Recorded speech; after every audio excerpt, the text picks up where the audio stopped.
ஒரு அம்மா எனக்கு ஃபோன் பண்ணாங்க.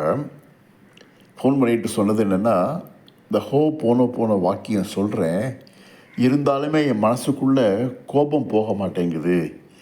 என் பையன் நான் சொன்ன பேச்சை கேட்க மாட்டேங்கிறான். அதனால் போன மனசுக்கு சொன்னால் கூட அவனை பார்க்கும் பொழுதோ அல்லது அவன் நினைக்கும் பொழுதோ அவன் மேலே கோபம் வருது, சண்டை போடுறேன். அதற்கப்புறம் ரொம்ப நான் ஒரு குற்ற உணர்வில் ரொம்ப தவிக்கிறேன். இதுக்கு என்ன பண்ணணும் அப்படின்னு கேட்டாங்க. அதே மாதிரி இன்னொருத்தர், சார் நான் வேலைக்கு போகிறேன், நடுத்தர வயசு, இப்போது திடீர்னு வேலையில் நிறையா பிரச்சனை இருக்குது, என்னால் அந்த வேலையை தொடர முடியுமா, அந்த வேலையில் நீடிக்க முடியுமா, புதுசாக இன்றைக்கி நல்ல அப்கிரேடேஷன்லாம் வருது, அதெல்லாம் கற்றுக்க முடியல, அடுத்து என்ன செய்கிறதுனே தெரியல, ரொம்ப குழப்பமாக இருக்கேன். இத்தனைக்கும் நான் போனோ ரொம்ப நாளாக சொல்லி வரேன். இதை தவிர பல்வேறு செல்ஃப் ஹெல்ப் புக்கில் வர படிக்கிறேன். இருந்தாலும் என் மனசில் அந்த ஒரு தாழ்வு மனப்பான்மை, ஒரு ஏழாம் வந்துகிட்டே இருக்குது. அதனால் என்ன நினச்சி நான் அசிங்கமாக நினைக்கிறேன், எனக்குள்ள ஒரு குற்ற உணர்வு இருக்குது அப்படின்னு சொன்னார். இந்த 2 சம்பவம் சொல்கிறதுக்கு காரணம் என்னன்னு சொன்னால், இது போல் நிறைய பேர் என்கிட்ட கேட்குறாங்க. இது இயல்பு என்னென்னா, இவ்வளோ புஸ்தகம் படித்தாலும், தெய்வத்தை வேண்டிக்கிட்டாலும், இவ்வளோ செஞ்சாலும் என் வாழ்க்கையில் திரும்ப இவ்வளோ கஷ்டம் மீண்டு வேண்டி இருக்கே, போன சொல்லியும் போகலையே, அப்போது நான் என்ன அவ்வளோ அசிங்கமான பிறவியா, அல்ல போனோ எனக்கு வேலை செய்யலையா, இல்லை போன வேலை செய்யாதா, இப்படி பல்வேறு குழப்பத்துக்கு ஆளாகிறாங்க. இது மனித இயல்பு. சஞ்சலப்படுவது மனசோட இயல்பு. ஒரே மாதிரி மனசு இருக்காது. ஒரே மாதிரி மனசு இருந்தால் அது சித்த நிலைக்கு போயிடும். அசையாத மனம் ஆன்மீகமாகும் அப்படின்னு ஒரு வசனம் இருக்குது.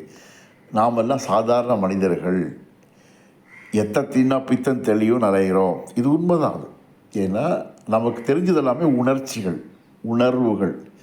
பசி, மயக்கம், தூக்கம், வேதனை, ஆசை, சபலம், சஞ்சலம், குழப்பம், மன வருத்தம், ஆங்காரம், கோபம், இப்படி சொல்லிட்டே போகலாம். இதெல்லாம் தான் மனுஷன். ஆக ஒரு மனிதன் என்பவன் பல்வேறு உணர்ச்சிகளுக்கு ஆளாகி இருப்பவன். அதுதான் மனித இயல்புன்னு புரிஞ்சுக்கங்க. இந்த மனித இயல்பிலேருந்து தெய்வ நிலைக்கு போகணும் என்பது தான் ஆன்றோர்கள் சான்றோர் வழிகாட்டுகிறார்கள். அந்த வகையில் நான் சொல்ல விரும்புகிறது என்னென்னா, இந்த போனோ என்கின்ற விஷயத்துக்கு வருகின்ற பல பேர் பிரச்சனைக்கு தீர்வாக போனோக்குள்ளே விடுறாங்க. கரெக்டு தான். பிரச்சனைன்னா தீர்வு வேணும்னு பல இடங்களுக்கு போவாங்க.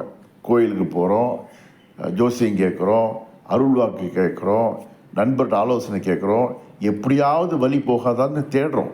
நியாயம்தான். அதே சமயத்தில் போனோ அப்படிங்கிறது உங்களுடைய ஒரு குறிப்பிட்ட பிரச்சனைக்கான தீர்வு கிடையாதுன்னு ஞாபகம் வச்சுக்காங்க.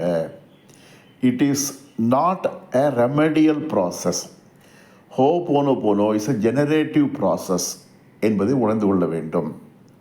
அதாவது டாக்டர் ஹியூலன் போனோவை உலகத்துக்கு பிரபலப்படுத்தியவர்னு சொல்கிறாருன்னா, போனோ என்பது சிக்கலுக்கான நேரடி தீர்வு கிடையாது. அப்போ எதுக்கு சார் போனோ சொல்லணும்? ஆனால் இந்த போனோ வாக்கியங்களை சொல்ல சொல்ல சொல்ல சொல்ல உங்களுடைய உள்ளார்ந்த தெய்வத்தன்மை விழித்து கொள்ளும். அந்த தெய்வத்தன்மை விழித்து கொள்கின்ற போது நீங்கள் ஒரு தெய்வ பலம் பெற்றவராக ஆவீர்கள். சராசரி சிந்தனையை தாண்டி உங்களுக்குள் பல்வேறு விதமான தெய்வ அனுகூலங்கள் ஏற்பட ஆரம்பிக்கும். அந்த தெய்வ அனுகூலங்கள் ஏற்படுகின்ற பொழுது இப்போ இருக்கிற வாழ்க்கை பிரச்சனைலாம் போயிடுங்கிறார். அதுதான் நீங்கள் புரிஞ்சுக்கணும். எனக்கு 10 லட்ச ரூபா வேணும், அதுக்கு போன சொல்கிறேன், வேலை செய்யாது. எனக்கு வேலை போயிடுச்சு, எனக்கு வேலை வேணும், போன சொல்கிறேன், வேலை செய்யாது. நோய் வந்திருக்கு, அது உடனேயே போகணும், அதுக்கு போன சொல்கிறேன், வேலை செய்யாது. வேலை செய்யாதா? ஆமாம். ஏன்னா நீங்கள் படபடப்பு பயத்தில் தான் போன சொல்கிறீங்களே தவிர, ஆழமான நம்பிக்கையில் எனக்குள் இருக்கின்ற அந்த தெய்வாம்ச பலத்தை தட்டி எழுப்புகிறேன். அந்த பலம் என்னை பெரிய ஆளாக ஆக்கிறது. பெரிய ஆளாக ஆக்கின்ற பொழுது இந்த சின்ன பிரச்சனை விட்டு ஓடி போய்விடும் என்கின்ற ஆழ்ந்த நம்பிக்கையில் நீங்கள் போனோ சொன்னால் உங்களுடைய கடன் பிரச்சனை தீரும், வீடு கட்டலாம், பெண்ணுக்கு திருமணம் நடக்கலாம், உறவில் சிக்கல் தீரலாம், நன்மை கிடைக்கலாம், நோய் போகலாம். ஆக வாழ்க்கையின் அன்றாட பிரச்சனைகள் தானாக விலகும். எப்படி வெயில் வர வர பனி விலகுகிறதோ அதுபோல் உங்களுக்குள் இருக்கின்ற தெய்வாம்சத்தை நீங்கள் எழுப்புகின்ற பொழுது இது விலகும். இது விளக்கிறதுக்கு ஹோப்போனோ பிறந்தீங்கன்னா குதிரைக்கு முன்னால் வண்டியை கட்டுற மாதிரி தான். ஹோப்போனோப்புங்கிறது குதிரையை கட்டினீங்கன்னா வண்டி தானாக போகும், அப்போ பாதையை கடக்க முடியும். முன்னே போகணுங்கிறதுக்காக வண்டி முன்னால் கட்டி பின்னால் குதிரை கட்டினீங்கன்னா தள்ளி தள்ளி தாமதமாகும். எனவே போனோவை நம்புகி வருகின்றவர்கள் என்னுடைய தாழ்மையான வேண்டுகோள், போனோ மீது முழு நம்பிக்கை வையுங்கள். வைத்துவிட்டு அதை தினசரி நம்பிக்கையோடு சொல்லி வாருங்கள். அப்போது உங்களுக்கு ஏற்கனவே இருக்கின்ற வாழ்க்கை சிக்கலால் வருகின்ற பிரச்சனைக்கு குற்ற உணர்வை எடுத்து வைத்து விடுங்கள். நான் சொல்கிறேன் எனக்கு பலன் கிடைக்கல, செஞ்சேன் பலன் கிடைக்கல, நானே சரியில்லையோ என்கின்ற குற்ற உணர்வை எடுத்து விடுங்கள். நான் போன சொல்லி இருந்தால் எனக்கு கோபம் வருது, போன சொல்லி இருந்தால் வருத்தம் வருது, போன சொன்னாலுமே எரிச்சல் வருது என்கின்ற இந்த உணர்வுகள் இயல்பு. அதை ஆமோதித்து விட்டு அடுத்து என்ன செய்ய யோசிங்க, தொடர்ந்து போன செய்யுங்க. உன்னை நான் மன்னிக்கிறேங்கிறது உங்களை மன்னிச்சுக்கோங்க. இந்த கோபம் வந்தால் உன்னை நான் மன்னிக்கிறேன், I love you, I forgive you என்று சொல்லுங்கள். உங்களை நீங்களே மன்னித்து ஏற்றுக்கொண்டால்தான் அடுத்து என்ன செய்வது என்பதற்கு ஆணித்தரமான வழி பிறக்கும். குற்ற உணர்வோடு இருக்காதீர்கள். சராசரி மனித வளர்ச்சி என்பது இயல்பு. அந்த இயல்பை கடந்து போகணுமே தவிர அதனால் சிக்கி கொள்ளக்கூடாது என்பதை மனதில் கொண்டு போனோ என்பது சிறந்த வழிமுறை. நம்மை உருமாற்றம் செய்து ஒரு உயர்ந்த நிலைக்கு எடுத்துச் செல்கின்ற உன்னத வழிமுறை என்பதை மனதில் வைத்துக்கொண்டு இயல்பாக எப்படி மூச்சுக்காற்று சென்று வருகிறதோ அதுபோல மனதின் மூச்சுக்காற்றாக்க ஐ love you, I am sorry, please forgive me, thank you என்று சொல்லி வாருங்கள்.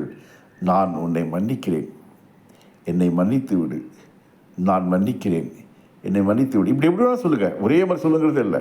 உன்னை நான் மன்னிக்கிறேன் சொல்லுங்கள், என்னை நான் மன்னிக்கிறேன், உன்னை நான் மன்னிக்கிறேன், உன்னை நேசிக்கிறேன், உன்னை நான் மன்னிக்கிறேன், என்னை நேசிக்கிறேன் என்று எப்படி தோன்றுதோ மீண்டும் மீண்டும் மன்னித்தல் ஏற்றுக்கொள்ளுதல் என்பதை மீண்டும் கொண்டு வாருங்கள். நான் வருந்துகிறேன், என்னை நீ மன்னித்து விடு, உன்னை நான் நேசிக்கிறேன். இப்படி உங்களுக்கு நீங்களே சம்பாஷணை செய்ய உள்ளுக்குள்ளே உருமாற்றம் ஏற்படும். உள்ளம் பதப்பட உயர் சிந்தனைகள் உள்ளுக்குள்ளே இறங்க ஆரம்பிக்கும். அந்த உயர் சக்தி இறங்க வாழ்க்கை மிக உன்னதமாக மாறும். அதனால் வாழ்க்கையில் நீங்கள் செழிப்புடன் மிக மிக ஆனந்தத்தோடு வாழ்வீர்கள். நீங்கள் ஒரு நல்லது இருக்கும் காந்த சக்தியாக மாறுவீர்கள் என்பதை உணரத் தொடங்குவீர்கள். அந்த நிலையிலே இந்த 4 வாக்கியங்களான I am sorry, please forgive me, thank you, I love you, நான் வருந்துகிறேன், என்னை மன்னித்து விடு, உன்னை நான் நேசிக்கிறேன், உனக்கு என் நன்றி என்று சொல்லி வாருங்கள். வாழ்க்கையில் எல்லா நலமும் வளமும் தானாக தேடி வரும். வாழ்க வளத்துடன்.